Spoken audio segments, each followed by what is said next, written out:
Hi అండి. అందరికీ నమస్కారం. ఇది క్యాలీఫ్లవర్ అండి.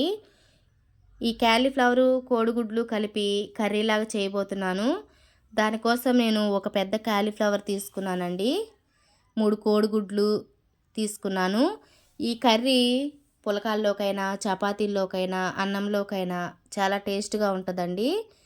ఈ కర్రీలోకి నేను 3 టమాటాలు తీసుకున్నాను. ఈ ఫ్లవర్ని చిన్న చిన్న ముక్కలుగా కట్ చేసి పెట్టానండి. ఇవి తాజా పువ్వు, అప్పటికప్పుడు చేలో నుంచి కోసి తెచ్చిందండి. చూడండి ఎంత తాజాగా ఉన్నాయో చిన్న చిన్న ముక్కలు. ఒక పెద్ద ఆనియన్ కట్ చేశాను, 3 పచ్చిమిర్చి కట్ చేశాను, ముందుగా చూపించిన టమాటాలు కూడా తరిగి పెట్టానండి. ఈ ఫ్లవర్లోకి నేను వేడి నీళ్ళు పోస్తున్నాను. ఈ వేడి నీళ్ళు ఈ ఉప్పుతోటి కాసేపు ఇలా ఉంచుతానండి. ఉప్పేసి వేడి నీళ్ళు పోసాను. ఎందుకంటే చేలో మందులు జల్లుతారండి. ఆ మందులు నేరుగా వచ్చి ఫ్లవర్ మీదే పడతాయి. ఆ మందులు పవర్ పోవాలంటే ఖచ్చితంగా వేడి నీళ్ళల్లో వేయాలండి. చన్నీళ్ళతోటైతే ఆ పవర్ పోదు. స్టవ్ వెలిగించి బాండీ పెట్టి నూనెసి జీలకర్ర వేసానండి. నేను ముందుగా తరిగిన ఈ పెద్దలపాయ ముక్కలు కూడా వేశాను. ఇవి తొందరగా ఫ్రై అవ్వాలి అంటే చిటికెడు సాల్ట్ వేయొచ్చండి, తొందరగా ఫ్రై అవుతాయి. చాలా బాగుండిద్దండి. ఈ కర్రీ అయితే చికెన్ కర్రీ లాగా ఉండిద్ది. పిల్లలు క్యారేజీ కట్టిన పెద్దవాళ్ళైనా చాలా ఇష్టంగా తింటారు. ఈ ఆనియన్స్లోకి నేను అల్లం వెల్లుల్లి పేస్ట్ వేస్తున్నానండి. ఈ అల్లం వెల్లుల్లి పేస్టు ఫ్రిడ్జ్లో ఉన్నది కాకుండా మనం చిన్న రోల్ పెట్టుకున్నప్పటికప్పుడు దంచి వేస్తే చాలా బాగుండిద్దండి.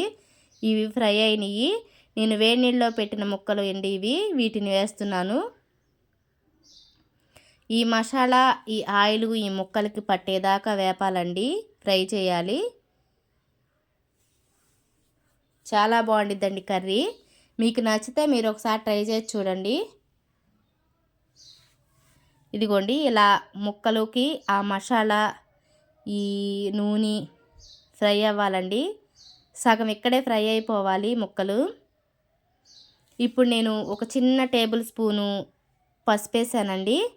పచ్చిమిర్చి వేస్తున్నాను. అలానే పెద్ద టేబుల్ స్పూను సాల్ట్ కూడా వేస్తున్నాను. సాల్ట్ రుచికి సరిపడినంత వేసుకోవచ్చండి. ఒక్కొక్కళ్ళు ఎక్కువ తింటారు, ఒక్కొక్కరు తక్కువ తింటారండి. మనకు సరిపడినంత వేసుకోవచ్చు. ఇదిగోండి పసుపు, ఉప్పు, మసాలాతో వేగిన ముక్కలు ఇలా ఉన్నాయి. ఇప్పుడు నేను ముందుగా తరిగి పెట్టుకున్న టమాటాలు వేస్తున్నాను. వీటిని కూడా ఈ ముక్కలతో పాటు ఫ్రై అవనివ్వాలండి. చాలా బాగుండిద్ది. క్యారేజీలకి పిల్లలు చాలా ఇష్టంగా తింటారండి. ఇదిగోండి ఈ ముక్కలు మగ్గినవి, టమాటాలు కూడా చక్కగా ఫ్రై అయినాయండి. ఇప్పుడు కారం చల్లుతున్నాను. 1 టేబుల్ స్పూన్ కారం అండి. ఈ కారంలో దినుసులన్నీ వేసుకుని వండుకుంటే చాలా బాగుండిద్దండి. కారంలో దినుసులన్నీ కలపాలి. నేను ముందుగా చూపించిన 3 కోడిగుడ్లు ఇలా కార్చి ఒక గిన్నెలోకి తీసుకున్నాను. దాన్ని బాగా ఫ్రై అయిన ఈ కూరలోకి ఇది వేస్తున్నానండి. ఇలా కోడిగుడ్లు పొరుట్లాగా, ఈ క్యాలీఫ్లవర్ కర్రీలాగా తినటానికి చాలా బాగుండిద్దండి. ఇది చపాతీల్లోకి కానీ, ఇంట్రెస్ట్ ఉన్న వాళ్ళు అట్టుల్లోకి కూడా తినొచ్చండి. చాలా బాగుండిద్ది. ఇది తాజా కరివేపాకు. చూడండి కర్రీ ఎంత బాగుందో చూడటానికి.